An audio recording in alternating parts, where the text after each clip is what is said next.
শ্রবণে মুক্তি ইউটিউব চ্যানেলে আপনাকে স্বাগতম। को शुद्धिकरण करके भगवत भक्ति प्राप्ति के जो उपाय स्वरूप तो अंतकरण को एक भक्ति भावना में करने में समर्थ हो, ऐसे हरि कथामृत हो। हमारे आलोच्य विषय चल रहा है कलियुग पावन अवतार, भुवन मंगल भुवन सुंदर अखिल रसामृत सिंधु प्रेम पुरुषोत्तम श्री कृष्ण चैतन्य महाप्रभु के पावन जीवन गाथा, मंगलमय कथा, उनके परम प्रिय पार्षदों के जीवन कथा हम लोग आलोचना में व्रती हो रहे हैं। अभी हम लोग उनके परम प्रिय पार्षद, उनके अभिन्न तनु नित्यानंद प्रभु, जो मूल शंकरसन आदि शंकरसन, जो साक्षात बलराम इस लीला में आए हैं, नित्यानंद प्रभु रूप में आए हैं। वो भुवन मंगल भुवन सुंदर भगवान अखिल रसामृत सिंधु, उनके अभिन्न तनु मूल शंकरसन नित्यानंद राम गौर गुणधाम।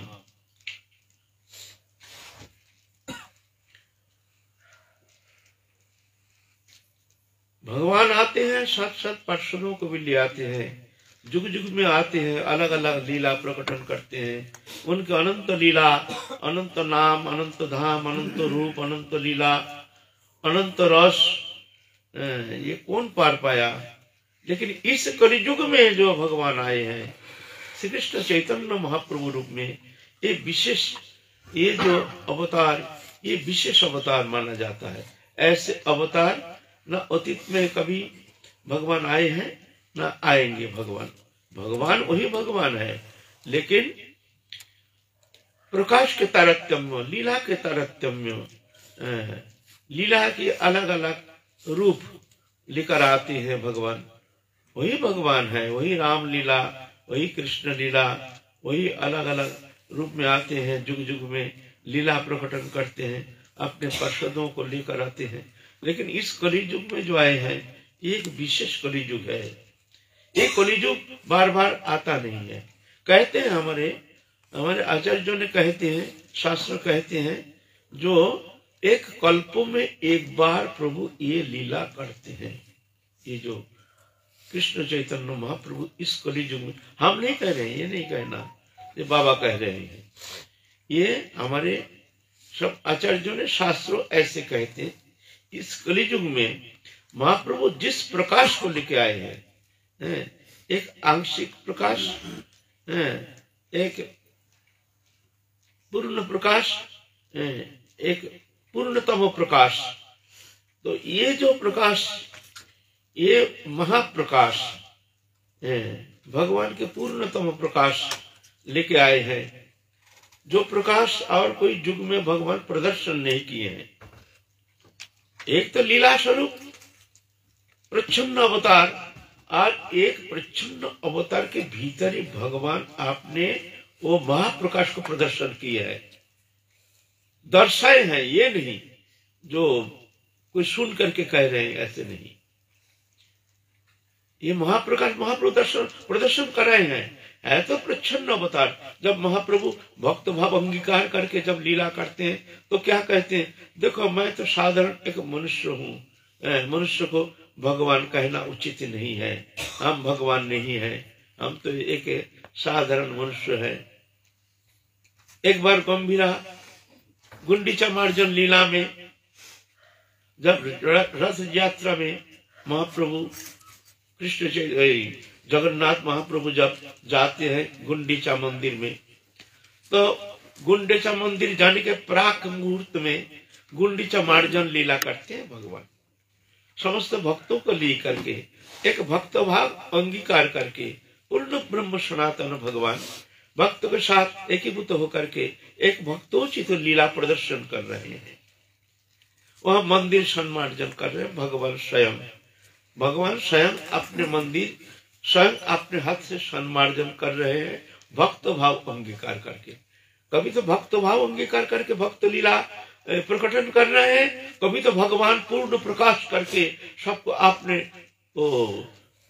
स्वरूप को प्रदर्शन करा रहे हैं। ये बड़े अद्भुत लीला प्रकाश, ऐसे लीला प्रकाश कहीं कोई लीला में देखने में आया नहीं है ना।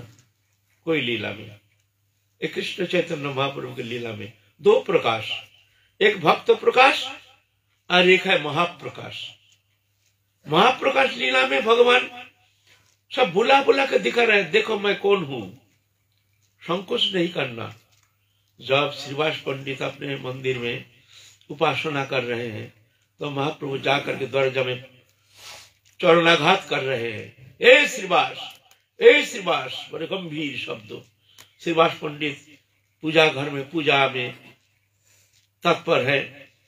मंदिर का दरवाजा खुले हैं, देखते हैं ज्योतिपुंज तेजपुंज कलेवर, वो कृष्ण चैतन्य जो गौरांग निमाई पंडित, और निमाई पंडित के अद्भुत प्रकाश श्री तेजपुंज कलिवर, जैसे अनंत कोटि चंद्र प्रभा को जैसे ऐसे विच्छेद करते हुए, अपने प्रभा को विच्छेद करते हुए अनंत कोटि चंद्र प्रभा छठा जैसे विच्छेदित करते हुए सामने ठाड़े हैं। ये प्रकाश देख करके एकदम आंख जैसे धंधला गया है श्रीजी गोस्वामी के, श्रीजी गोस्वामी कहती है हमारे श्रीवास पंडित के आंख एकदम वो ज्योति छठा देख करके एकदम घबरा गई। ये क्या है, कौन सा प्रकाश है? तो महाप्रभु कहते हैं कि तू हमको अभी तक नहीं पहचाना, मैं आया हूं, मेरे को पहचाना नहीं अभी तक। प्रभु निमाई पंडित उम्र में बहुत छोटे थे, बहुत छोटे, अपने पुत्र जैसे, लेकिन वो प्रकाश देख करके अब प्रभु आप अब हमको बैठने दो, हमको आसन दो, हम कहाँ बैठेंगे, हमको बैठाओ। तो ठाकुर जी का आसन होता है ना, बड़ा आसन, जहाँ ठाकुर जी विराजमान है। इधर ठाकुर जी अपने जो नारायण विग्रह साफ करके वहीं पर आसन में बैठे हैं महाप्रभु को। फिर महाप्रभु अपना प्रकाश दिखा रहे हैं, देखो श्रीवास, देखो मैं कौन हूं, मन में संकोच नहीं रखना, देख लो, मैं नहीं कहता हूं मैं कौन हूं, सिर्फ देख लो मैं कौन हूं। वहां पर कृष्ण चैतन्य महाप्रभु महाप्रकाश दिखाया। अनंत कोटि वैकुंठनाथ, जगतपति जगन्नाथ, भुवन सुंदर महाप्रभु के वो महाप्रकाश देख करके तो फिर हमारे पूजा कर तो जो पूजा अपने इष्ट को लेकर चंदन तुलसी फूल तुलसी लेकर के पूजा के संभाल लेकर के बैठे हैं, पूजा करेंगे। इसी समय महाप्रभु आविर्भूत हुए हैं, तो उस समय हमको बोलते हैं हमको पूजा कर, तो उस चंदन फूल तुलसी दे करके ओ नमो ब्रह्मण्य देवाय गो ब्रह्मण्य हिताय च जगद्धिताय कृष्णाय गोविंदाय नमो नमो। ओम नमो ब्रह्मण्य देवाय गो ब्रह्मण्य हिताय च जगद्धिताय कृष्णाय गोविंदाय नमो नमः। पूजा किए हैं, भोग लगा, हमको भोग लगाए हैं। और वो चतुर्भुज शंख चक्र गदावत देख रहे हैं, चतुर्भुज शंख चक्र गदावत धारी अखिल ब्रह्मांड नायक, वहाँ साक्षात सच्चिदानंद पूर्ण प्रकाश वहाँ देखने में प्राप्त किया है वो श्रीवास पंडित। फिर ऐसे नहीं बोले सबको बुलाओ हमारे प्रकाश दिखे, ऐसे नहीं जो तुम दिख रहे हो, बुला के उसको बुलाओ, मुकुंद को बुलाओ, जो पार्षद थे उनके मुकुंद को बुलाओ। मुकुंद आया, मुकुंद थे राम उपासक। कृष्ण लीला में एक विशेषता, एक कृष्ण चैतन्य महाप्रभु की लीला में एक विशेषता, जब ये भगवान आते हैं, कभी अंश रूप में, कभी कला रूप में आते हैं, भक्त रूप में आते हैं। जब कलियुग में भगवान आते हैं भक्त रूप में, पूर्ण प्रकाश रूप में नहीं। पूर्ण रूप तो कभी कभी किसी किसी को प्रदर्शन कराते हैं, ये जो तब उनका भगवत्ता का प्रकाश सब जानते हैं, नहीं तो जान थोड़ी पाते हैं जो भगवान है, ऐसा थोड़ी होता है। तो ये अवतार में भगवान प्रकाश दिखाए बुला करके, ये विशेष अवतार ये कृष्ण चैतन्य प्रभु के लीला में, जो जब भगवान कोई भी अवतार रूप में आते हैं, जैसे अंश रूप में आए हैं, रामानुज संप्रदाय आए हैं, निम्बार्काचार्य संप्रदाय, ये भी ईश्वर कोटि के अवतार पुरुष है, निम्बार्काचार्य हुए हैं और आए हैं जो। लेकिन ये कृष्ण चैतन्य महाप्रभु, इनकी विशेषता ये है, जैसे निम्बार्काचार्य आए हैं महाप्रभु, निम्बार्काचार्य, वो निम्बार्क संप्रदाय का मतवादी प्रकाश किए। उनके पार्षद जो थे सब वही मतवादी थे, है ना। रामानुजाचार्य और रामानुज संप्रदाय की, उनके संप्रदाय जो थे सभी रामानुजाचार्य के मतावलंबी थे। मध्वाचार्य है उनके वही संप्रदाय, उनके मतावलंबी थे, अलग अलग मत नहीं था, है ना। हम नहीं कह रहे हैं कि नहीं, बोलिए ना। लेकिन कृष्ण चैतन्य महाप्रभु ऐसे नहीं, वो सब मतवाद उनके अंदर थे, उनके सब पार्षद अलग अलग मतावलंबी दिखाए है कि भगवान का कोई संप्रदाय नहीं होता है। ये कृष्ण चैतन्य महाप्रभु ने दिखाया है, जो संप्रदाय भगवान का कोई संप्रदाय नहीं होता है। हाँ, कृष्ण चैतन्य महाप्रभु के जो मत पंथा है, वो हम उस मत पंथा अवलंबन करके चलते हैं। लेकिन कृष्ण चैतन्य महाप्रभु जो थे, उनको कोई संप्रदाय नहीं था। उनके संप्रदाय में रामानंदी थे, मुकुंद उनके पार्षद, अंतरंग पार्षद रामानंदी थे। श्रीनिवासाचार्य, जो भी हम पंचतत्व के एक तत्व, श्री कृष्ण चैतन्य प्रभु नित्यानंद श्री अद्वैत गदाधर श्रीवास पंडित राधा कृष्ण उपासक नहीं थे, नारायण उपासक थे। फिर तुम्हारा निश्चिंगानंद स्वामी निश्चिंग भगवान के उपासक थे। ब्रह्मानंद वो ब्रह्म उपासक थे, निर्गुण निर्विशेष ब्रह्म उपासक सब थे उनके अंदर। हम नहीं कह रहे हैं, ये बोले बाबा कह रहे हैं, आप इतिहास खोल के देखना। सब संप्रदाय लेके उनका ये संप्रदाय अद्भुत मतवाद, उसके अंदर हाँ उनके प्राधान्यता जो है, जो वस्तु देने के लिए आए हैं इस कलि युग में, जो कोई युग में कोई भगवान, कोई अवतार कोटि का कोई पुरुष ये वस्तु प्रदान नहीं किया है, वह है राधा कृष्ण जुगल प्रेम विलास महिमा, जो कि निभृत निकुंज में राधा कृष्ण जो जुगल माधुरिमा के जो एकांत निभृत निकुंज में जो मूर्त प्रकाश, वो प्रेम की जो निगूढ़तम प्रकाश, माधुर्य के चरम प्रकाश, वो भवोल्लास रहती है। जो उपासना पद्धति, माधुर्य उपासना पद्धति का चरम निर्यास, वो है मंजूरी भाव उपासना पद्धति। यह है महाप्रभु का हार्दिक विषय। ये वस्तु महाप्रभु कृपा पूर्वक करुणा अवतीर्ण कलो, करुणा करके अवतीर्ण हुए हैं इस कलि युग में। समर्पित उन्नत उज्जवल रस, समर्पण करने के लिए वो उन्नत उज्जवल रस, वो क्या है, कौन सा उज्जवल रस, उन्नत उज्जवल रस,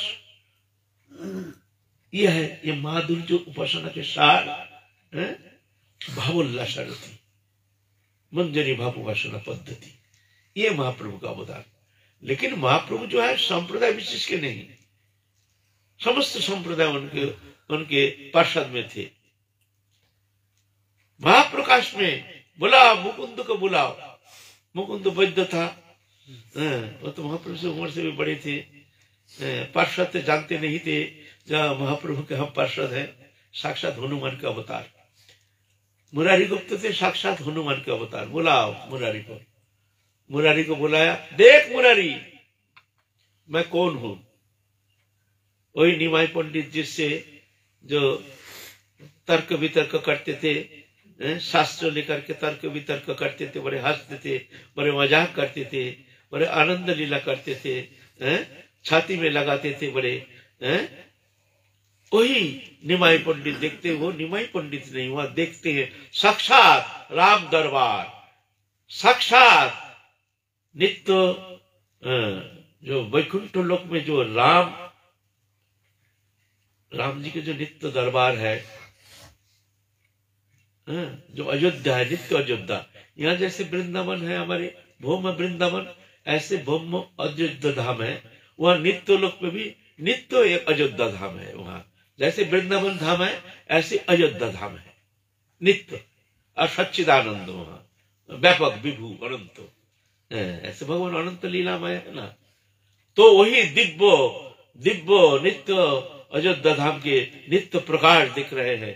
राम जी है, सीता जी है, भरत जी है, लक्ष्मण जी है, और देखते वहां हनुमान जी भी विद्यमान है, अपना ही स्वरूप दिख रहे वहां विद्यमान है। तो वहां महाप्रभु के अष्टक रचना किए हैं। ये मुरारी गुप्त महाप्रभु के अष्टक रचना किए हैं, है ना। तो ये भगवान, ये पूर्ण ब्रह्म सनातन भगवान, ये जो कृष्ण चैतन्य महाप्रभु के अवतार, ये अवतार विशेष है जो कि सबको बुला बुला करके आपने महाप्रकाश प्रदर्शन कराए हैं। एक तरफ महाप्रकाश, एक तरफ भगवत का पूर्ण प्रकाश, और एक तरफ भक्त भाव। कभी भक्त भाव अंगीकार करके साधारण भक्त बन के भक्त के साथ एक साधारणीकरण करके एक मिलजुल के जैसे एक साधारण मनुष्यवत आचरण करते हैं भगवान। एक अद्भुत समन्वय, एक महाप्रकाश और एक भक्त भाव प्रकाश, दोनों का एक अद्भुत मिलन भूमि श्री कृष्ण चैतन्य महाप्रभु की लीला बारी दी, अद्भुत लीला। उधर महाप्रकाश में दिखा रहे सबको बुला बुला करके, देखो श्रीवास पंडित को दिखा रहे हैं, देखो मैं कौन हूं। देखते हैं अखिल ब्रह्मांड नायक, अनंत कोटि ब्रह्मांड नायक, शंख चक्र गदा पद्मधारी नारायण को दिख रहे हैं। मुरारी गुप्त को दिखा रहे हैं राम दरबार, दिव्य राम दरबार। श्रीवास पंडित को दिखाया, और सबको ऐसे ऐसे अलग अलग अपना उपासना अनुसार सबको प्रदर्शन कराए। अद्वैत आचार्य प्रभु आए, अद्वैत आचार्य प्रभु बुलाए, बुलाओ नारा को बुलाओ, देखे हमारा प्रकाश। तो अद्वैत आचार्य प्रभु को ये अर्जुन को जैसे विश्व रूप दिखाए, अद्वैत आचार्य प्रभु को विश्व रूप दिखाए। जैसे गीता में विश्व रूप है ना, 11 अध्याय में विश्व रूप, वही विश्व रूप प्रदर्शन कराए अद्वैत आचार्य प्रभु को, विश्व रूप दिखाए महाप्रकाश। ये हम नहीं कह रहे हैं, ये नहीं जो तुम्हारा अपने इष्ट को बात तुम कह रहे हो बड़ा चढ़ा के, ऐसा कोई मन में चिंता कर सकते हैं भाई अपना इष्ट है, इष्ट को बढ़ा चढ़ा के कह रहे हैं। हम नहीं कह रहे हैं, इतिहास कह रहे हैं। आप इतिहास को अनुसंधान कीजिए तो आपको पता चलेगा। अगर इससे भी ज्यादा आप जानना चाहते हैं तो मैं कहता हूँ कुछ नहीं, कृष्ण चैतन्य महाप्रभु के हृदय में धारण करके आप तरह उपासना करके देखिए, फिर आपको खुद पता चलेगा जो वो है कौन। ये मैं इतना कह सकता हूँ। ये न मत कहिए कि अपने इष्ट है तो बढ़ा चढ़ा के कह रहे हैं। ये विशेष लीला है महाप्रभु के। ये लीला इस कलियुग में जो सिर्फ एक कलियुग में एक कल्प में सत्य तेता दापर कली, ये इसको चतुर्युग कहते हैं। सत्य तेता दापर कली एक चतुर्युग, ऐसे 71 चतुर्युग में एक मन्वंतर होता है। ऐसे 14 मन्वंतर है, स्वरचित्र स्वयंभू ऐसे सब 14 मन्वंतर है। ये मन्वंतर के एक एक मनु महाराज होते हैं, अधिपति होते हैं, इसको कहते हैं मन्वंतर।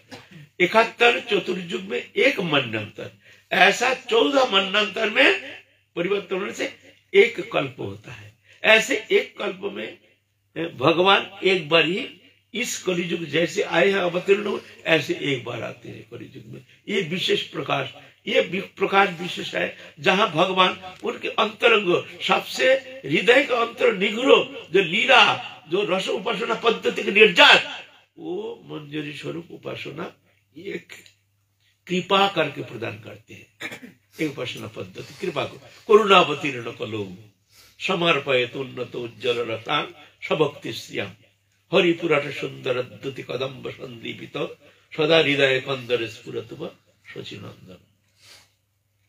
ये महाप्रभु की लीला, गुंडीचा मार्जन लीला। महाप्रभु एकदम साधारण मनुष्य जैसे, एक भक्त जैसे, अपना ही स्वयं भगवान अपने मंदिर सम्मान जन कर रहे हैं। लाओ पानी लाओ,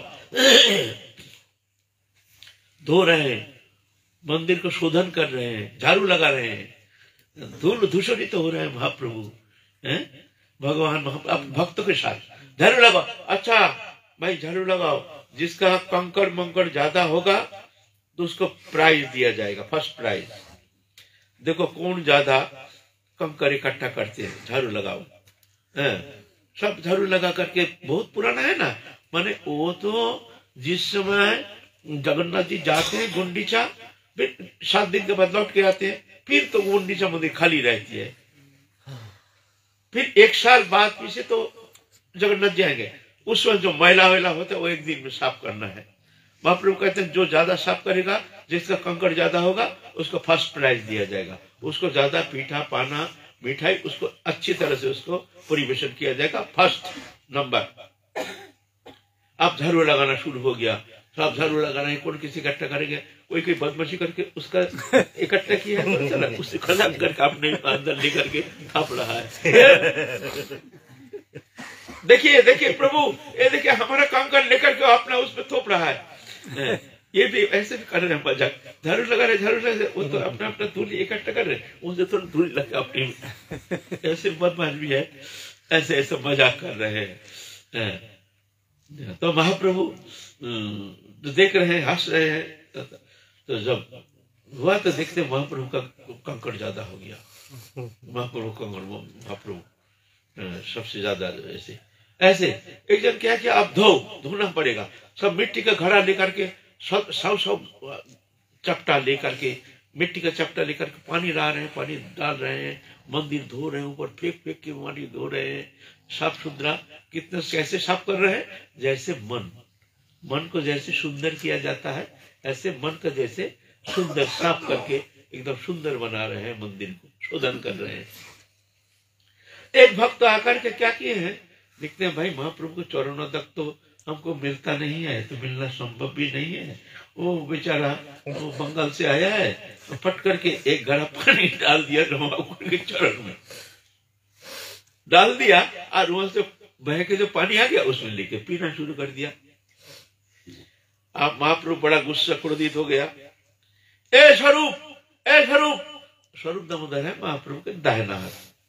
प्रभु देखो, ये देखो तुम्हारे गौरिया का स्वभाव देखो, देखो मंदिर के अंदर हमारा पाँव देखो पानी पी रहा है, बोलो हमारा क्या गति होगा, बताओ हमारा क्या गति होगी, तुम बताओ, हमारा कितना पाप लगेगा, बताओ। भगवान भक्त लीला कर रहे हैं, भक्त जैसे, वही पूर्ण ब्रह्म सनातन, वही भगवान प्रेम पुरुषोत्तम, वही परतत्व सीमा। हमारे गौरिया शास्त्र में कहते हैं महाप्रभु है परतत्व सीमा, लास्ट परतत्व जितना भगवत स्वरूप है उसके सीमा कहते हैं।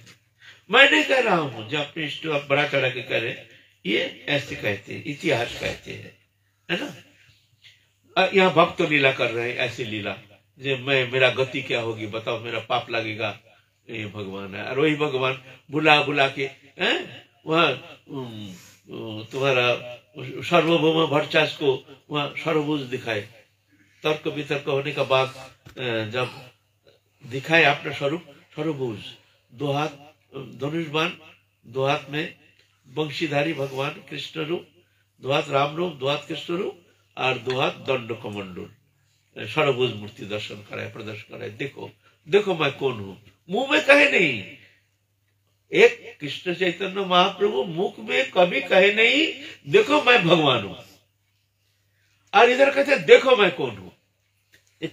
बड़े विचित्र, मुख में कहते नहीं है, मुख में कहते अरे अरे अरे मैं तो साधारण हूं, मैं तो साधारण मनुष्य हूं, मेरे को भगवान नहीं कहना, और उधर कहते देखो मैं कौन हूं। बताओ, वही सर्वभुज मूर्ति अभी जगन्नाथ मंदिर कंपाउंड के अंदर पूजित होते आ रहे हैं। वो जगन्नाथ मंदिर, जगन्नाथ जी स्वयं आदेश किया है, देखो ये कृष्ण चैतन्य महाप्रभु और मैं ही कृष्ण चैतन्य महाप्रभु रूप में आया हूं। मैं और कृष्ण चैतन्य महाप्रभु एक ही है। ये जगत को विदित कराने के लिए हमारे वो सर्वभुज मूर्ति स्थापित होना चाहिए इस मंदिर कंपाउंड के अंदर, जगन्नाथ जी आदेश किए हैं। इसीलिए जगत को दिखाने के लिए देखो ये जगन्नाथ जी है, और वही सर्वभुज जो है वही है, अभी भी पूजित होते हैं। वहां जो जाएंगे जगन्नाथ मंदिर जो गए देखेंगे, वहां मंदिर कंपाउंड में ही एक मंदिर है सर्वभुज महाप्रभु का मंदिर, है ना। यह है महाप्रभु की लीला, अद्भुत लीला, जो सब संप्रदाय लेकर के चलते हैं महाप्रभु। ब्रह्मज्ञानी, कृष्णानंदी, रामानंदी, श्यामानंदी, सब आनंदी को लेकर के आनंदमय लीला बारिधि कल्लोल, उनके आनंदमय लीला के ये विशेष सीमा, जो समस्त आनंद को लेकर के ब्रह्मानंदी, श्यामानंदी, कृष्णानंदी, सब आनंदी, सब आनंद स्वरूप, आनंद लीला बारिधि कल्लोल, वो पूर्ण आनंदमय, पूर्ण ब्रह्म सनातन भगवान आनंद कंद है ना। तो ये लीला है। हम लोग उनका ही अभिन्न तनु नित्यानंद प्रभु के विषय आलोचना कर रहे हैं। नित्यानंद प्रभु है साक्षात बलराम मूल शंकरसर, ये हम लोग आलोचना किए हैं। दोबारा पुनरावृत्ति की कोई प्रयोजनीयता है नहीं, ये लीला है। भगवान आते हैं लीला करने के लिए, क्योंकि ये सृष्टि जो उन्हीं का ही सृष्टि है। भगवान सृष्टि के साथ ओतप्रोत रूप में भगवान मिले हुए हैं। मत्तः परतर नान्यत् किंचिदस्ति धनंजय मयि सर्वं इदं प्रत्यं सूत्रे मुनिगणैव मत्तः परतर नान्यत्, हमसे परे कोई तत्व है नहीं, मैं ही हूँ। खैर हम तो देखते हैं कि भगवान कहीं किस लोक में है, हर हम किस लोक में है, शायद भगवान से हमारा कोई संबंध नहीं, शायद भगवान हमको जानते नहीं है, शायद हम भी भगवान एक कल्पना कर रहे हैं, वास्तव में भगवान है कि नहीं तो प्रश्न चिन्ह लग जाता है। लेकिन ऐसा नहीं है, भगवान तो जानते हैं, उन्हीं की सत्ता है, ओतप्रोत रूप में हमारे भीतर बाहर वही व्याप्त है। कैसे भी हो, हम कुछ भी करें, है प्रभु का ही है, उन्हीं का ही है, उन्हीं से हमारा नित्य संबंध हो, ये अविच्छिन्न अखंड संबंध हो। ये संबंध कभी टूटने वाला है नहीं। चाहे तुम कुछ भी करो, कहीं भी रहो, कैसे भी करो, चाहे मानो या ना मानो, इसमें कोई फर्क नहीं पड़ता है। असली संबंध तो भगवान से हमारा नित्य संबंध हो। और दृश्यमान जागतिक संसार, जो दृश्यमान जागतिक वस्तु है, इससे हमारा संबंध था नहीं, है नहीं, होगा नहीं, होता नहीं, हो नहीं सकता। इवन ये शरीर तक मेरा नहीं, ये भी धोखाबाज है, ये भी मेरा नहीं। लेकिन मैं तो अभिमान करके मान लिया शरीर मैं हूँ। बस शरीर के प्रति कितना आदर और शरीर को सुख देने के लिए कितना चेष्टा, हमारे समस्त इंद्रिय चेष्टा, हमारे समस्त इंद्रिय वृत्ति शरीर को सुख देने के लिए। हमारे शरीर को कहाँ सुखी करे, चक्षु कर्ण नासिका जीवा त्वक आदि ज्ञानेन्द्रिय के द्वारा हमारे इंद्रियों के सुख संपादन के लिए हमारे अखिल चेष्टा। लेकिन ये भ्रम है, वास्तव में यहाँ सुख है नहीं, यहाँ सुख मिलता नहीं है, यहाँ सुख कभी संभव नहीं है। अनित्यम सुखम लोकमिमं प्राप्तो भजस्वमाम। अर्जुन, ये संसार अनित्य है और सुख शून्य है। अगर सुख पाना चाहते हो तो मेरा भजन करो। ऐसे ही नित्यानंद प्रभु महाप्रभु की लीला में आए हैं। आप नित्यानंद प्रभु तो बाल्य लीला करके आप वहां से तीर्थ पर्यटन के लिए चल दिए हैं। तीर्थ पर्यटन करते करते गया, काशी होकर के आप वृंदावन आए हैं। वृंदावन आए हैं तो वृंदावन में जो है बहुत दर्शनीय स्थल है, जो कि अभी का नहीं, जो कृष्ण के प्रपौत्र वज्रनाभ के समय का बहुत सारे वज्रनाभ का समय का बहुत सारे विग्रह विद्यमान है। वज्रनाभ का ये वृंदावन ऐसे नहीं है, ये कोई बनावटी जो विग्रह दिख रहे हैं, गोविंद गोपीनाथ मदन मोहन आदि श्रीनाथ जी से लेकर के जो दिखते हैं, सब दिव्य, सब पुराना, सब भगवान के समय का है। जैसे मान लो गोविंद देव, अभी जो जयपुर में गोविंद देव, ये वज्रनाभ का बनाया हुआ गोविंद देव। वज्रनाभ समय, वज्रनाभ है कृष्ण के प्रपुत्र वज्रनाभ। फिर हरिदेव, ये हरिदेव है गोवर्धन में, ये भी वज्रनाभ के बनाए हुआ हरिदेव। सी है केशव देव, यह है मथुरा में केशव देव है, यह भी वज्रनाभ के समय का है। फिर है बलदेव, जो बलदेव हम लोग दर्शन करने जाते हैं, ये बलदेव आज का नहीं, वज्रनाभ के समय है। वज्रनाभ बहुत सारे विग्रह मथुरा में स्थापन किए हैं, क्योंकि वज्रनाभ को जब मथुरा प्रदेश के राज्यभार संभालने के लिए प्रेरित किया गया, जब कृष्ण अंतर्धान हो रहे हैं, तब वज्रनाभ को भेजा है मथुरा मंडल शासन करने के लिए। और हस्तिनापुर के जो शासन भार वो प्रदान किए हैं तुम्हारा उसके जन्मेजय। जन्मेजय है तुम्हारा परीक्षित महाराज के पुत्र जन्मेजय के पुत्र। तो वज्रनाभ आकर के कुछ ऐसे विग्रह स्थापन किए हैं तत्कालीन। एक तो गोविंद देव, एक हरिदेव, एक केशव देव, एक बलदेव, और कई गोपाल स्थापन किया है। साक्षी गोपाल, गोपीनाथ गोपाल, जो गोपीनाथ मंदिर वृंदावन है वो गोपीनाथ गोपाल, वो अभी जयपुर में है।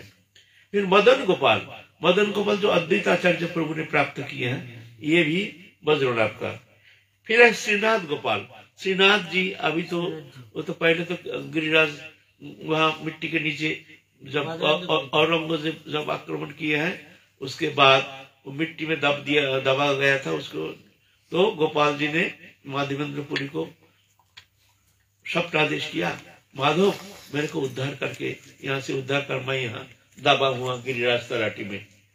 फिर जा करके माधवेंद्रपुरी गोवर्धन में सब समस्त भक्त मंडली लेकर के सबको बोल करके भाई चलो वहाँ ठाकुर जी विराजमान है, चलो। तो वहाँ गिरिराज तराटी में वहाँ एक पर्टिकुलर जगह जहाँ पर निर्देश किए हैं भगवान गोपाल जी निर्देश किए हैं, वहाँ उस निर्दिष्ट स्थान में जाकर के फावड़ा उड़ा दे करके हटा करके वहां प्राप्त किया है श्रीनाथ जी। फिर पहले गोवर्धन में स्थापना किए हैं। स्थापना करने का बाद वहां विठलनाथ जी पहले सेवा प्रवर्तन किए हैं। उस समय माधवेंद्रपुरी 2 जन को सेवक दे करके वो तो चंदन यात्रा के लिए चले गए जगन्नाथपुरी, और इधर विठलनाथ जी संभाले। उसके बाद यहाँ से ले गए नाथद्वार। अभी नाथद्वार में जो श्रीनाथ जी देखते हैं वो वही गोपाल जी है ना। और साक्षी गोपाल, ये साक्षी गोपाल सबको जानते नहीं है। साक्षी गोपाल ये भी वज्रनाभ के द्वारा रचित है। ये साक्षी गोपाल ये पहले वृंदावन में इनका मंदिर था। अभी जो गोविंद देव जी मंदिर है ना, जो रंग जी के सामने बड़ा भग्नावशेष अभी दिखता है ना, गए हैं कभी गोविंद जी? रंग जी के सामने बड़ा मंदिर है ना भग्नावशेष, वो 7 तला मंदिर था। वो तो रूप गोस्वामी बात रचना किए हैं। वो मंदिर मानसिंह के द्वारा बनाए गए हैं। तो उसमें औरंगजेब वो उसके ऊपर एक प्रदीप, बड़ा प्रदीप जलता था उस समय, कहते 1.25 मन घी का प्रदीप जलता था। 1.25 मन घी वो 7 तला मंदिर के ऊपर। तो इतना बड़ा प्रदीप का शिखा वो आगरा फोर्ट में औरंगजेब बैठ करके वो देखता था, जो एक ज्योतिष को जैसे, और नीचे एक ज्योतिष को जैसे, लेकिन ज्योतिष का नहीं उससे भी बड़ा जलता प्रज्वलित अग्नि शिखा। प्रजा को बुला के कहते हैं भाई ये क्या है? उत्तर दिशा में ये जो अग्नि शिखा जैसे दिखता है, रोजाना देखते हैं, क्या बवाल है वहां? बोलते हैं हुजूर वो तो एक हिंदू मंदिर का वो प्रदीप है। इतना हिम्मत हमारे यहाँ से दिखेगा मंदिर शिखा, तोड़ दो मंदिर, जाओ। फिर जाके तोप ले करके जा करके वहां मंदिर को तोड़ दिया। जब वहां था हनुमान जी, वो हनुमान जी, वो जागृत हनुमान जी, अभी हनुमान जी है। हनुमान जी इतना भयंकर एक गर्जना किए, गर्जना सुन करके सब मूत्र विष्ठा परित्याग हो गया। सब सेना का सब डर के मारे एकदम मरे, बाप रे करके भागा। आज भी भागा, काल भी भागा। वो अवशिष्ट जो अभी दिख रहा है वो डर के मारे उतना छोड़ के चले गए। लेकिन ऊपर में 4 मंजिला तोड़ दिया है वो औरंगजेब ने। वो गोविंद देव जी है। वो गोविंद देव जी फिर से यहाँ से ले गए हैं तुम्हारा जयपुर में ले गए हैं। वो को दाप के रखे थे। उनको भी जब अत्याचार हो रहा था, मूर्ति आदि तोड़ रहे थे, उसमें उनको दबा दिए थे। ये भी कहानी हम लोग सुनाए हैं। गोविंद देव जी की कहानी सनातन गोस्वामी किस तरह, रूप गोस्वामी किस तरह से आविष्कार किए हैं। फिर वहां से ले गए हैं। जो ये मंदिर तो तोड़ दिए हैं और ये तो विग्रह भी तोड़ेंगे, अपमान करेंगे। तो जयपुर राजा जय सिंह थे, वो कहते हमारे यहाँ ले आओ, यहाँ कोई मुगल का कोई यहाँ चलेगा नहीं, यहाँ उनको हम देख लेंगे।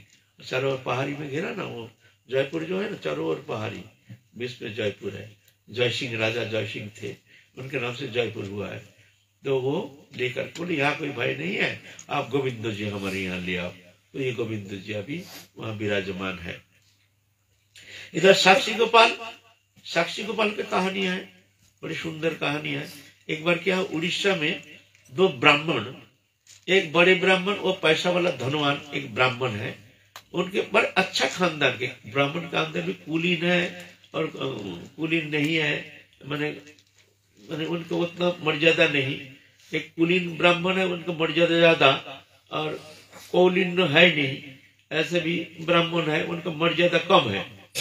ऐसे ही एक ब्राह्मण उनके सेवा में रहते थे, उनके बगल में रहते हैं एक ब्राह्मण नवजुवक, बड़ी सुंदर, अच्छा है, सज्जन है, सुंदर, सद्भावनापन्न, सेवा परायण, निर्लोभ।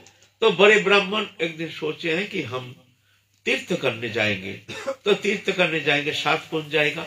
तो छोटे ब्राह्मण जो कहते हैं, भैया जी हम आपके साथ चलेंगे, आपका सेवा करेंगे, हम तो कभी तीर्थ पर्यटन किए नहीं, और तीर्थ पर्यटन करने के लिए हमारा कोई सामर्थ्य भी है नहीं, तो कोई बात नहीं।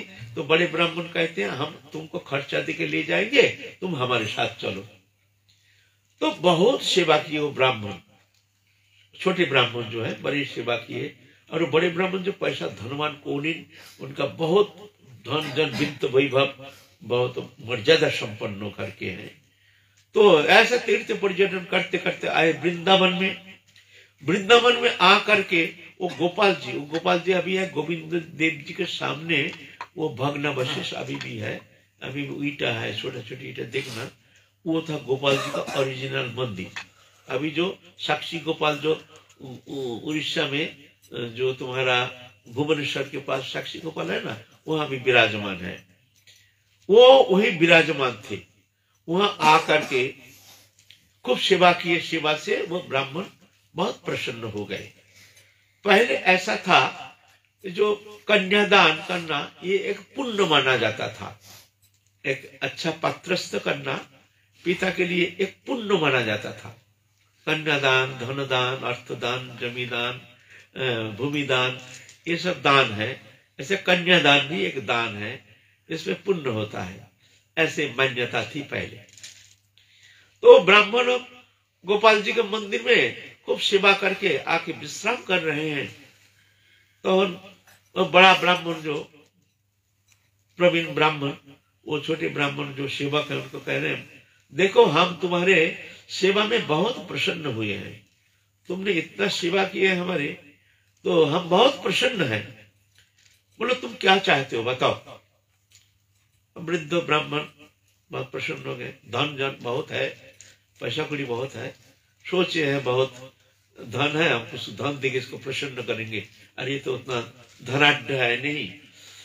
तो बोलते हैं देखिए हम तो आपको धन पाने के लिए कोई लालच लेकर के तो हम अपने सेवा के लिए हम आए नहीं, हम तो आए हैं तीर्थ भी दर्शन हो जाएगा और तत्सहित एक सेवा, ब्राह्मण का सेवा मिल जाए, इस सेवा करने से हमारे पुण्य होगा, इसीलिए हम आए हैं कि आपके कोई इच्छा लेकर, कामना लेकर हम आए नहीं है। आप ऐसा मत सोचिए, जो कोई इच्छा है हमें, जो हमको कुछ प्राप्त करना है आपसे, ऐसे मत सोचिए, ये हमको लज्जित करना है, आप हमको लज्जित मत कीजिए। मैं आया हूँ सिर्फ सेवा करने के लिए। ब्राह्मण सेवा, वृद्ध सेवा से परम कल्याण होता है। ये जो सेवा है ना, महत् सेवा कई प्रकार होता है। महत् सेवा कहते हैं महत् सेवायां दारमाहुर विमुक्ति, महत् सेवा मुक्ति का द्वार। आप सोचेंगे जो महत् सेवा, हम महत् पुरुष कहाँ प्राप्त करेंगे? महत् सेवा तो कोई भी होने से ही तो महत् होता नहीं है भाई, दाढ़ी जटा होने से ही तो महत् पुरुष होगा नहीं, महत् गुण से महत् पुरुष होता है। हाँ, दाढ़ी जटा तो एक लक्षण है जो हम अनुमान लगाते हैं, जो ये दाढ़ी है, जटा है, तिलक है, कंटिया, माला है, गेरुआ कपड़ा पहने हुए हैं, बहुत पोशाक सुंदर है, ये महत् पुरुष है। ये स्वरूप लक्षण, बहिर् लक्षण, लेकिन ये सब नहीं है। महत् होता है गुण से, उनके अंदर गुण होना चाहिए, तब वो महत् कहलाएंगे। महत्स्ते समचित्त प्रशांता विमन्नव सुहृद साधव जे, ये लक्षण जिनमें है वो महत् है। हम प्रसंग को थोड़ा सा कह रहे हैं। तो महत् पुरुष कहाँ मिलेंगे? हमको ढूंढ के कहाँ मिलेगा? महत् पुरुष मिलना तो बहुत कठिन बात है ना। तो बोलता है ना, देखो महत सेवा का फल कई जगह मिलता है। एक तो बहुत वृद्ध जिसको कोई देखने वाला है नहीं, जिसको कोई संभालने वाला है नहीं, बहुत दुखी है, चाहे वो भजन करे ना करे, ऐसे स्थिति में उस वृद्ध का सेवा करना महत सेवा का फल मिलेगा। बहुत गरीब है, बहुत दुष्ट है, बीमार ग्रस्त है, वो बीमार, ऐसे बीमार ग्रस्त जो ना उसको देखने का कोई है, ना सुनने का कोई है, ना उसको सेवा करने का कोई है, ना दावा है, ना कुछ है, एकदम मरणासन्न, बहुत दुखी है। ऐसे स्थिति में उस बीमार ग्रस्त व्यक्ति को सेवा करने से आपको महत सेवा का फल मिलेगा। 2 नंबर, एक वृद्ध गाय है जो कि कोई सेवा करता नहीं है, छोड़ दिया है, जरूरतगब है, ऐसे गाय जो यहाँ ठोकर खा रहा, वहां ठोकर खा रहा, उस वृद्ध का जरूरतगब गाय को आप अगर सेवा करेंगे वो बहुत सेवा का फल मिलेगा। एक दुष्ट साधु जो देखने का कोई नहीं है और वो बहुत दुखी है, दवा नहीं, दारी नहीं, घर नहीं, मकान नहीं, स्थिति में उनको सहयोग करने से, सेवा करने से बहुत सेवा का फल मिलेगा। कोई असहाय व्यक्ति है जो एकदम ऐसे असहाय जिस समय उसको सहयोग करने वाला कोई नहीं है, लेकिन वो भक्त नहीं है, भजन नहीं करता है, लेकिन इतना दुखी है जो उसके सामने समस्त जगत अंधकार दिख रहा है, जो हर जगत में हमको सहयोग करने वाला कोई भी प्राणी नहीं है। ऐसा स्थिति में उस दुखी व्यक्ति की सेवा करने से आपको बहुत सेवा का फल मिलेगा। तो ये ना मत सोचिए जब महत पुरुष की सेवा, तो महत पुरुष की सेवा बहुत सारे स्थान है, अगर आप करना चाहे तो कर सकते हैं। महत पुरुष की सेवा मिलेगा, फल मिलेगा, अवश्य फल मिलेगा, चाहे वो भक्त हो, चाहे बहिर्मुख हो, चाहे कितना भी ऐसी स्थिति आ जाती है। ऐसी स्थिति में जब वो इतना दुखी हो जाती है, जो उस समय अगर दिल से, हृदय से किसी को आशीर्वाद दे देना, अमोघ, वो बहुत पुरुष आशीर्वाद करने से जो फल होता है उसका, वो आत्मा है ना, आत्मा तो भगवत सत्ता है ना, इसीलिए उनका आत्मा की जो आवाज है ये नष्ट नहीं होगा, अमोघ हो, उसको फल मिलेगा ही उसको। और ऐसे ही कोई प्राणी चाहे कितना भी पापाचारी, अभिचारी, व्यभिचारी, कुभिचारी, कदाचारी हो, अगर मान लो वो बहुत दुखी होकर के, बहुत कष्ट पकड़ के हृदय से का श्राप देता है कि तेरा भला नहीं होगा, वो भी अमोघ, चाहे कितना पापाचारी हो, आत्मा है ना, वो आत्मा का आवाज, वो भगवान भी उसको छोड़ेंगे नहीं। कोई साधन, कोई तपस्या के द्वारा उसको तुम खंडन नहीं कर पाओगे।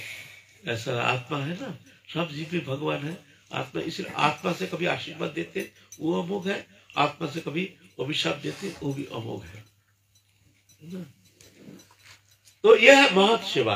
महत सेवा माने महत पुरुष का सेवा अगर नहीं भी मिलता है, इस स्थिति में आप अगर ऐसे कोई व्यक्ति को, दुखी व्यक्ति को आप सेवा करते हैं तो अवश्य, हम नहीं कह रहे हैं, हमारे शास्त्र पुराण कहते हैं, ऐसे जाति निर्विशेष, ये नहीं ये जाति का होना चाहिए, नहीं, जाति धर्म निर्विशेष ऐसे दुखी जीवात्मा को अगर उस स्थिति में आप सेवा करते हैं तो महत सेवा का फल अवश्य मिलेगा आपको।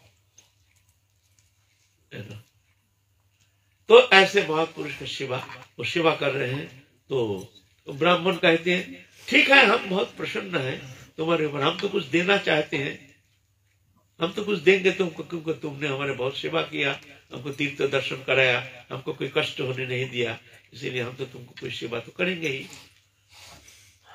तो बोलते ये आपकी इच्छा जो मन से करिए, हमको इसके लिए हमको कोई चाह नहीं। तो बोलता है मैं तुमको अपनी कन्या तुमको संप्रदान कर रहा हूं, अपनी निजी कन्या, युवती कन्या, विवाह, जैसे विवाह होने का समय ऐसे ही एक युवती कन्या वृद्ध के हैं, बोलते हम अपने कन्या को हम तुमको दान देंगे। सुन करके वो छोटे ब्राह्मण कहते हैं देखिए आप ऐसा मत कहिए, आपको कन्या प्राप्ति के लिए हमारे भीतर कोई लालसा है ही नहीं। ना बोलते लालसा नहीं, मैं देना चाहता, मेरी कन्या है, मैं तुमको दे रहा हूं ना, इसमें तुम मना मत करना। और मना करने वाला कौन होता है? हम पिता है, हमारे कन्या, हम किसी को भी दान कर सकते हैं। बोलते देखिए आप तो कह रहे हैं, लेकिन आप तो घर में जब जाएंगे ना, आपका पुत्र मानेगा नहीं, आपका कोई परिवार मानेगा नहीं। क्यों? आप बहुत धनाढ्य हैं, आप बहुत संपन्न घर के हैं, और आप कुल से भी आप बड़े बहुत ज्यादा संपन्न हैं। तो हम जैसे एक दरिद्र गरीब घर के कुल से भी छोटे हैं, हमको कन्यादान ये कोई स्वीकार नहीं करेगा। बीच में से क्या होगा? आपका जो शब्द है ये मिथ्या हो जाएगा। तो एक ब्राह्मण का शब्द मिथ्या होगा, ये हम चाहते नहीं है। इसलिए आप ये शब्द को लौटा लीजिए, ये आप पालन नहीं कर पाएंगे। क्योंकि आपका घर के जो मेंबर है, जो पुत्र है, कन्या है, और जो है स्त्री है, और कुटुंब है, जो रिश्तेदार, कोई मान नहीं लेगा। क्यों? हमारा पहले तो हम पैसा है नहीं, गरीब है, 2 नंबर हमारे उच्च कुल के है नहीं, हर तरह से हीन है, हमको कन्या दें कौन मान लेगा? तो बुद्ध का और गर्म हो गया, बुद्ध और गर्म है, मेरी कन्या, मेरी बेटी मैं दूंगा, इसे कौन मना करने वाला होता है? देख लूंगा मैं तो अपने कन्या दूंगा तुमको, है ना? तरह जोश आ गया, मनेगा नहीं। तो वृद्ध तो है ऐसे, वृद्ध को थोड़ा गर्म जल्दी हो जाता है, माथा गर्म जल्दी हो जाता है। तो वृद्ध ऐसे माथा गर्म हो गया, मेरी कन्या मैं दूंगा, तुमको कौन माना करने वाला? मैं देख लूंगा, ऐसे कर लूंगा, तैसे कर लूंगा, फना कर लूंगा, ऐसा करेगा तो घर से हम निकाल दूंगा, ऐसे करे। तो छोटे ब्राह्मण तो जानते हैं जो ऐसे तो होना संभव नहीं है। वृद्ध तो दिमाग गर्म हो गया, थोड़ा कह दिया, लेकिन ऐसा तो होने वाला है नहीं। तो कहते ठीक है, आप एक साक्षी गोपाल जी हैं, गोपाल जी के सामने आप प्रतिज्ञा करो, प्रतिज्ञा करो जे अपने कन्या मैं एक छोटे ब्राह्मण को दूंगा, नहीं तो हम ऐसे आप स्वीकार नहीं करेंगे। तो हाँ, मैं गोपाल जी के सामने कह रहा हूं, मेरी कन्या मैं ये छोटे ब्राह्मण को मैं दूंगा, मैं दे दिया, मान लो मैं अपने बेटी छोटे ब्राह्मण को दान दे दिया। अब सरल ब्राह्मण, उसमें लोग भी बहुत सरल थे, बहुत पहले की 700-800 साल पहले की बात है, तो लोग भी बहुत सरल थे। हमारे महाप्रभु की पहले की बात है, ये महाप्रभु की पहले बात है। देखो गोपाल जी, छोटे गोपाल, छोटे ब्राह्मण कहते, देखो गोपाल जी, तुम साक्षी, तुम भगवान हो, तुम कोई पत्थर नहीं हो।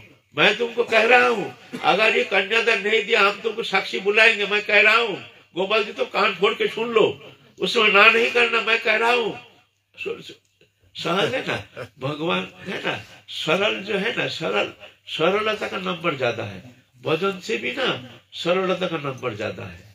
कोई खूब भजन करता है लेकिन कुटिल है, मन उतना सरल नहीं है, उसका भजन से जो जितना भगवान को रिझा पाएगा उससे ज्यादा सरलता, सरल प्राण, सरलता से भगवान बहुत जल्दी प्रसन्न हो जाते हैं। ये सत्य, इसका बहुत प्रमाण देखने में आया है, बहुत भक्तमाल ग्रंथ में ऐसे बहुत देखने में आया है, जो सरलता से भगवान को रिझा लिया, भजन से नहीं, सरलता।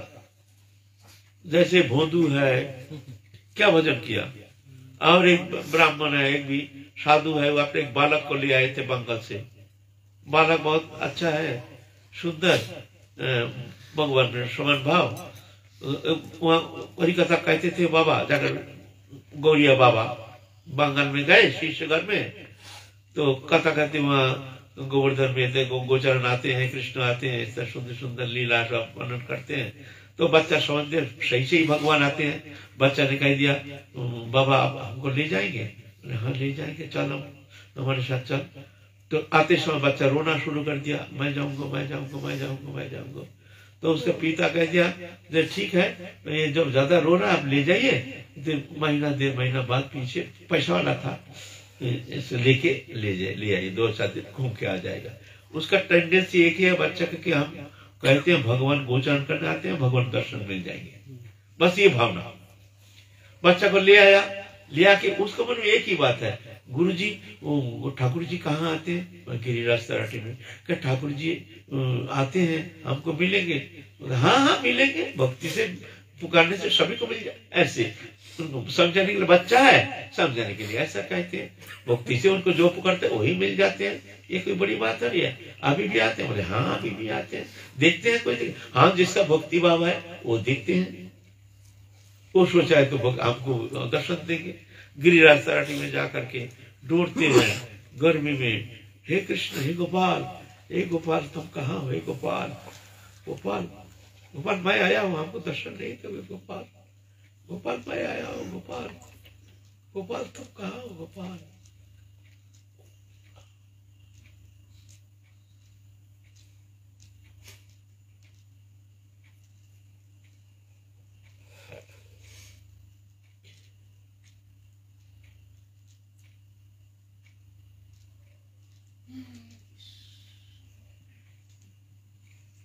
गोपाल तुम कहाँ हो गोपाल, गोपाल तुम। ठाकुर जी आ गए, सही सही ठाकुर जी आ गए, आकर उनको दर्शन दिए, उनका जड़ चेतन ग्रंथि खुल गया, वो दिव्य स्वरूप प्राप्त किए। और गोपाल समस्त परिकर समेत ठाकुर जी उनको दर्शन दिया, कृतार्थ किया परिकरों के साथ। और वो आके कुछ कहते नहीं, वो तो अपने भाव में रहता है, कभी तो हंसता है, कभी गाता है, कुछ किसी कहता नहीं, कुछ खाता है, एकांत में रहता है, किससे बड़बड़ाता है।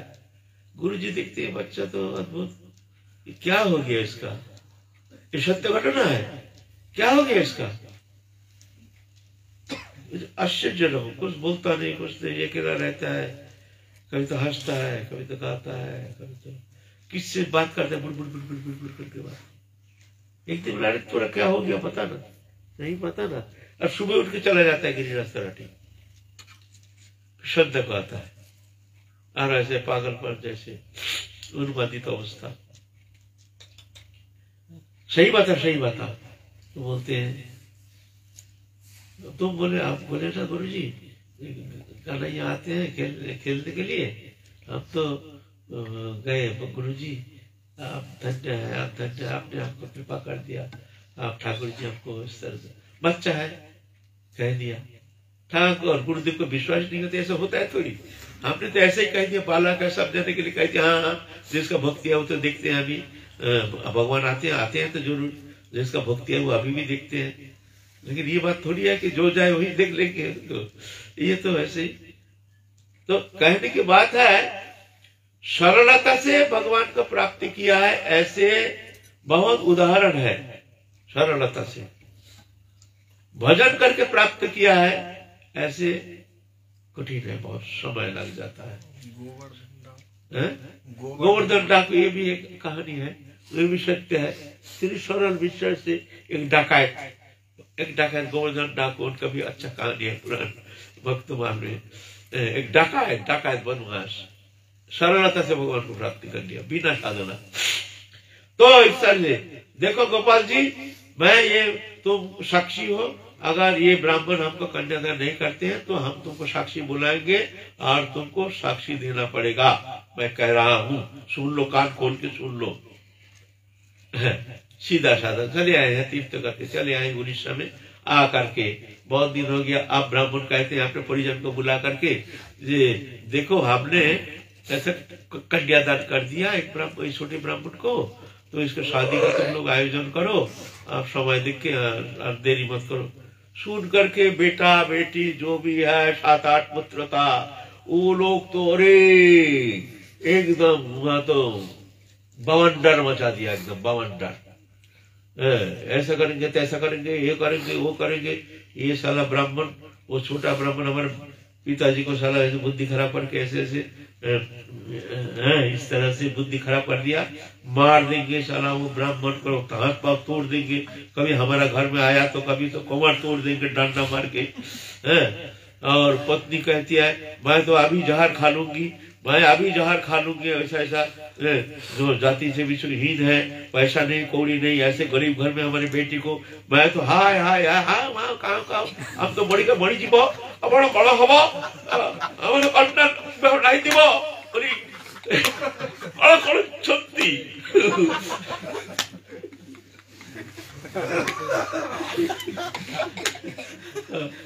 कड़ा हो बोल करके वो तो अल्लाह उड़ीसा है ना, उड़ीसा वासी भाई ने बड़ा अशांति मचा दिया। हम जहर खा के मर जाऊंगी, ऐसे कन्या भी कहती है मैं भी जहर खा लूंगी। आप क्या करें भाई, जो अपने कुटुंब परिवार आते हैं सभी ऐसे ही वृद्ध के ऊपर बोलते हैं वृद्ध को अलग कर दो, ये वृद्ध को अलग घर बने को रहने दो, इनका कोई बात मानी नहीं जाएगी। तो वृद्ध देखते बड़ा मुश्किल हो गया, अब तो वचन दे दिया, अब तो बड़ा झंझट हो गया, अब क्या करूं क्या करूं।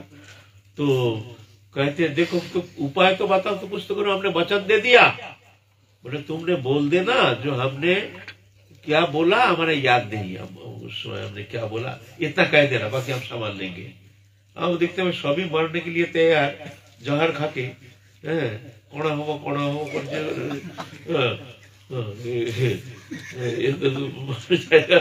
तो क्या करूं।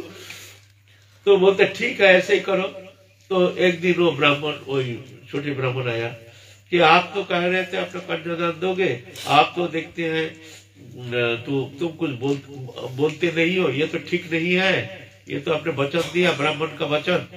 बोले हम तो क्या कहा, वृद्धावस्था है ना, हमारे को कुछ याद नहीं। इतना में भाई उसका बेटा लोग सब डंडा लेके आए, कड़ा आवाज तुम्हारा टांगड़ा तोड़ दिया, तो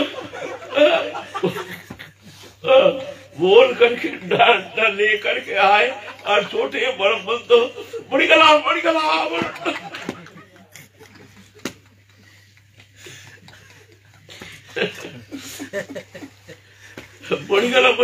करके डर के मारे भाग गए एकदम। तो बहुत देर ऐसा हो गया। अब ब्राह्मण कुछ बोलता नहीं है, छोटे ब्राह्मण सोचते हैं भाई, छोटे ब्राह्मण सोचते हैं भाई ये तो ब्राह्मण का शब्द तो वृथा जाएगा, तो सारा पाप भागी होगा, ये तो उचित नहीं। तो आए हैं, पंचायत बुलाए हैं। पंचायत उसमें ज्यादातर विचार पंचायत करते थे, ये नहीं कोई राजा नहीं महाराजा नहीं, कोई कुछ भी झगड़ा कुछ भी हो जाता है गांव के अंदर, वो गांव पंचायत उसका समाधान करते हैं। कोई राजा महाराज को अवैध का थोड़ी, कुछ भी होता है ग्राम पंचायत बुलाओ, कोई किसी का परिवार का झगड़ा है पंचायत बुलाओ, समाधान पंचायत का प्रधान जो है और पंचायत के मेंबर है इन मिल करके समाधान करेंगे, ये करो ये करना, और पंचायत का आदेश ही शिरोधार्य जो उसको तुमको मानना पड़ेगा। ये था पहले का ये सब विधान। पंचायत बुलाओ, सब पंचायत बुला, पंचायत आए, ब्राह्मण को बुलाया, सब ब्राह्मण आए। वो छोटे ब्राह्मण ठहरे क्या बोलिए, छोटे ब्राह्मण बोल रहे हैं देखिए ये हमको मंदिर में जाकर के ऐसे प्रतिज्ञा किया जो हमको कन्यादान करेंगे, अभी कुछ बोल नहीं रहा है, अब बोलता है हमारा याद नहीं। तो पंचायत बोलते हाँ पंडित जी आप ऐसे हो रहा, आप ऐसा क्यों, आप झूठ क्यों बोल रहे हैं। बोला हमारा क्या, ये हमको कोई याद नहीं है, उस समय क्या बोला, बहुत दिन हो गया भूल गया। तो छोटे पंडित को पंचायत कहते हैं तो ऐसा हो गया तो क्या किया जाए। बोलते नहीं मेरा साक्षी है, मैं साक्षी बुलाऊंगा। साक्षी कौन है, बोले साक्षी है गोपाल जी। गोपाल जी माने वृंदावन के गोपाल जी। तो सबको बड़ा जम के हंसना शुरू कर दिया। और उसका बेटा, वो बेटा लोग जो 5-7 बेटा थे, बेटा लोग जानते भगवान तो कभी पत्थर का मूर्ति तो कभी लौट आता नहीं है। तो बोलते हाँ साक्षी अगर बोल देगा तो हम लोग अपना कन्या दान देंगे, साक्षी बुलाओ। तो ब्राह्मण का ठीक है मैं जा रहा हूँ साक्षी बोलने के लिए। सब कोई हंस रहे हैं, मजाक उड़ा रहे हैं, ये जा रहे हैं साक्षी बोलाने। कौन, वो भगवान विग्रह। विग्रह कभी साक्षी देता है ना, बोलता है ना आता है। बोले ना मैं साक्षी बुलाऊंगा। गए है वृंदावन में, वृंदावन में जाकर के एक दिन गया, क्या गोपाल जी चलो हमारे साथ साक्षी दे रहे, तुमको साक्षी माना है। गोपाल जी कुछ बोलते नहीं है। ये 2 दिन गया, हाँ गोपाल जी तुम बोलते नहीं हो, बोलो तुम जाओगे कि नहीं। विग्रह जो बोलते नहीं है। तीसरे दिन देखो गोपाल जी तुम अगर कुछ नहीं बोलोगे, ऐसे झूठ साबित करोगे तो मैं आत्महत्या कर लूंगा तुम्हारे सामने। मैं कह रहा हूं तुम संभाल जाओ, मैं कह रहा हूं तुम संभाल जाओ। तो ऐसा करके एक चाकू लाया। देखो गोपाल जी मैं अच्छा कह रहा हूं, तुम मानो तो मानो, नहीं तो तुम भी झूठा साबित हो जाओगे और ब्राह्मण झूठा साबित हो जाएगा। तुम साक्षी उस समय बोले, तुम क्यों नहीं कहा हम साक्षी नहीं जाएंगे? उस समय को बोल देते, तो तुमको साक्षी माना, उस समय तुम चुप क्यों रह गए? देखो जाओगे कि नहीं? तो ठाकुर जी कहते हैं विग्रह कभी जाता है, ऐसे सुना है कभी? विग्रह कभी जाता है, सुना है कभी? आवाज आया तो बोलते अच्छा विग्रह जाता नहीं है, तो विग्रह को भी बोला है ऐसे सुना है कोई? विग्रह को भी बोला है ये सुना है कोई? तुम जब बोल जब रहे हो तो जा भी सकते हो, झूठ नहीं बोलना। तो बोलना आता है, तुम चलना आता नहीं है, तुम चालाकी कर रहे हो हमारे साथ। तुमको जाना पड़ेगा। देखो अच्छा देखो तो चलो, तो हमारे चलो, नहीं तो ये चाकू देख रहे हो ना, अभी मैं आत्महत्या कर लूंगा, तुमको झूठा साबित करके छोड़ दूंगा, तुम झूठा हो तुम। तो भगवान ऐसे सरल व्यवहार देख करके चल मैं जा रहा हूँ तेरे साथ। सुन एक काम करना, 1 किलो चावल का भात रोटी करके हमको देना, और पीछे मुड़ के दिखना नहीं, हम जाएंगे। पीछे मुड़ के दिखना जहां देखेगा वहीं मैं रह जाऊंगा। बोले तो मैं कैसे जानूंगा तुम हमारे साथ चल रहे हो? बोले हमारे पायल की आवाज तुम सुनोगे, चुम चुम चुम चुम चुम चुम चुम चुम, तो समझ लेना मैं हूँ। आप पीछे मुड़ के देखोगे तो मैं वहीं रह जाऊंगा। ऐसा करते करते आ गए हैं भाई, साक्षी गोपाल ले गए हैं अपने गांव के पास। जाकर के सोचते हैं भाई चुम चुम ये तो बहुत छलिया है, झूठ भी बोलता है, ये तो बहुत दापर युग में जो लीला में झूठ तो बोलने का आदत है भाई। मान लो चुम चुम चुम चुम बोल के आपको मूर्ख बना दिया, पीछे मुड़ के देखते हैं कोई है नहीं, तो भाई झमेला हो जाएगा भाई, आप बुलाने जाएंगे। ये झूठ तो बोलने का आदत तो पहले से ही है। तो देख ही लो, यहाँ से नहीं जाने से भी कोई फर्क नहीं पड़ेगा। तो ऐसे करके आस्ते आस्ते आस्ते आस्ते पीछे मुड़ते, गोपाल जी है, गोपाल जी आप मैं जाऊंगा नहीं, आप तुम यही रह जाऊंगा। ठीक है कोई बात नहीं। यहाँ पर सब गांव बसे बुला करके लाए हैं, ला करके मीटिंग पंचायत बुलाए हैं।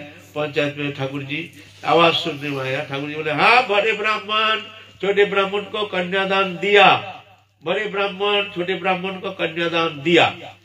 वाह ये कह दिया, फिर तो कन्यादान देना पड़ा। यह साक्षी गोपाल वही साक्षी देने गए थे, इसलिए साक्षी गोपाल हुआ। फिर वहां से राज करना वहां ले गए अपने राजधानी में लेकर वहां स्थापना किया। अभी जो साक्षी गोपाल है, साक्षी गोपाल नाम से प्रसिद्धि है। यह है वज्र नामों के प्रतिष्ठित विग्रह, यह आपका नहीं है। वहाँ गोविंद देव जी, साक्षी गोपाल, मदन गोपाल, हरि गोपाल, एकाई गोपाल जी, 4 गोपाल स्थापना किए हैं वज्रनाभ जी, है ना। तो ये 4 जगह नित्यानंद प्रभु 4 देवालय दर्शन किए हैं, बड़े आनंद से दर्शन करके। और भी दर्शन किए हैं, और भी दर्शन किए हैं, तो वो भी बताएंगे क्या क्या दर्शन किया है। यहाँ वृंदावन में स्थापना किया है वही वज्रनाभ जी। समय तो हो गया, बहुत देरी हो गया, कोई बात नहीं है। कथा तो ऐसे ही होती है, कथा बोलने से थोड़ा सा मन लग जाता है तो समय को मजा नहीं आता है। समय को देख करके ये प्रोफेशनल वक्ता जो है पैसा लेकर के बात करते हैं, उनके बताना उनके कारबार नहीं है। सुनो सुनो मत सुनो मत सुनो, हम तो भाई बोलेंगे, है ना। तो साक्षी गोपाल साक्षी गोपाल, गोपीनाथ गोपाल, मदन गोपाल और श्रीनाथ गोपाल, ये गोपाल वज्रनाभ के समय का। और है वृंदा देवी, ये वृंदा देवी है अभी कामा में, ये भी वज्रनाभ का।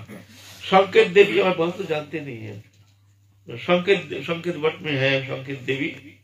और महाविद्या देवी है मथुरा में, और कात्यायनी देवी, ये कात्यायनी देवी, ये कई जो है ये वज्रनाभ के है। और 4 महादेव है जो कि वज्रनाभ का प्रतिष्ठित है। ये है गोपेश्वर महादेव, भूतेश्वर महादेव, कामेश्वर महादेव और चक्रेश्वर महादेव। ये जो महादेव है ना, ये भी वज्रनाभ के प्रतिभा को जानते नहीं है, ये वज्रनाभ को प्रतिष्ठित है। तो हमारे नित्यानंद प्रभु यहाँ सब दर्शन किए हैं वृंदावन में। बड़ा आनंद से वृंदावन दर्शन करके उनको पूर्व भाव जागृत हो गया है। बड़े आनंद से बहुत दिन वृंदावन में निवास किए नित्यानंद प्रभु। फिर यहाँ से चल दिए हैं आप द्वारकापुरी की ओर। फिर हम लोग चलेंगे नित्यानंद प्रभु के साथ साथ द्वारकापुरी, कैसे उधर क्या लीला करते हैं। जय जय श्री राधे श्याम। बोलिए सद्गुरुदेव भगवान। Subscribe to our YouTube channel. Thank you.